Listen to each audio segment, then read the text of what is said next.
എൻ്റെ കല്യാണം കഴിഞ്ഞിട്ട് 2 വർഷം കഴിഞ്ഞിട്ടാണ് കീത്തു നമ്മുടെ വീട്ടിലേക്ക് വരുന്നത്. പറഞ്ഞു വരുന്നത് എന്താണെന്ന് വെച്ചാൽ 6 വർഷമായി നമ്മൾ ഒരുമിച്ച്. ഈ ഒരുമിച്ചിട്ടുള്ള ഞങ്ങളുടെ ജീവിതത്തിൽ ഞങ്ങൾ രണ്ടുപേരും മാത്രം ആദ്യമായിട്ട് ഒറ്റയ്ക്ക് കൊടുങ്ങല്ലൂർ അമ്പലത്തേക്ക് പോവുകയാണ് കേട്ടോ.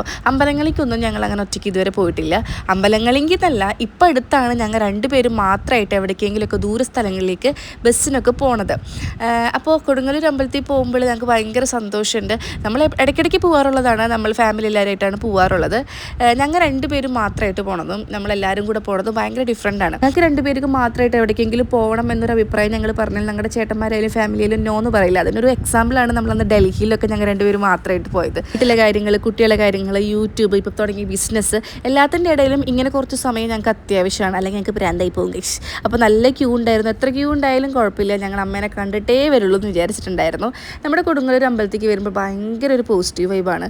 നിങ്ങൾ ഇതുവരെ പോവാത്ത ആൾക്കാരാണെങ്കിൽ എന്തായാലും പോകണം കേട്ടോ. അവിടുത്തെ പ്രതിഷ്ഠ കാണുമ്പോൾ തന്നെ നമുക്ക് വലിയൊരു റൊമാൻറ്റിഫിക്കേഷൻ വരും. എനിക്ക് ഒരുപാട് വർഷങ്ങൾക്ക് മുമ്പ് ആദ്യമായിട്ട് ഈ അമ്പലത്തേക്ക് വന്നപ്പോൾ അങ്ങനെ ഒരു ഭയങ്കര പോസിറ്റീവ് എനർജി ആയിരുന്നു. എപ്പോഴെപ്പോഴും ഈ അമ്പലത്തേക്ക് വരാൻ പറ്റുമെന്ന് ഞാൻ സ്വപ്നത്തിൽ പോലും വിചാരിച്ചിട്ടുണ്ടായില്ല. വിചാരിക്കുമ്പോഴത്തേനും എനിക്ക് ഇവിടേക്ക് എത്താൻ പറ്റാറുണ്ട് കേട്ടോ. പിന്നെ കീത്തുവിൻ്റെ വീഡിയോസൊക്കെ എടുക്കേണ്ട തിരക്കില്ലായിരുന്നു. നമ്മുടെ ജാൻകി പൈ സീതയിലത്തെ ബനാറസി സിൽക്ക് ചുരിദാർ മെറ്റീരിയലാണ് കേട്ടോ ഇത്. പിന്നെ ഞങ്ങൾ ഇവിടെ ഇരിക്കാറുണ്ട്, ഇവിടെ ഇരിക്കാനുള്ള സ്പേസ് ഉണ്ട്, അവിടെ കുറേ നേരം ഇരിക്കാറുണ്ട്. അങ്ങനെയാണ് നമ്മുടെ ഉണ്ണിവാവ വ്ളോഗ്സിലെ അമ്മേനെയും ഉണ്ണീനെയും കണ്ടത്. ഒരുപാട് നേരം, മണിക്കൂറോളം ഞങ്ങൾ വർത്താനം പറഞ്ഞു. അന്നേരം നേരത്തെ നമ്മൾ പോയിട്ട് ഒരു നല്ലൊരു ഭക്ഷണം കഴിച്ചു, വയറ് നിറച്ച് ഭക്ഷണം കഴിച്ചു. നമ്മൾ ചേട്ടന്മാരില്ലാണ്ട് വരുമ്പോൾ ഞങ്ങൾക്ക് ഭക്ഷണത്തിൻ്റെ കാര്യമാണ് ചെറിയൊരു കൺഫ്യൂഷൻ വരാം.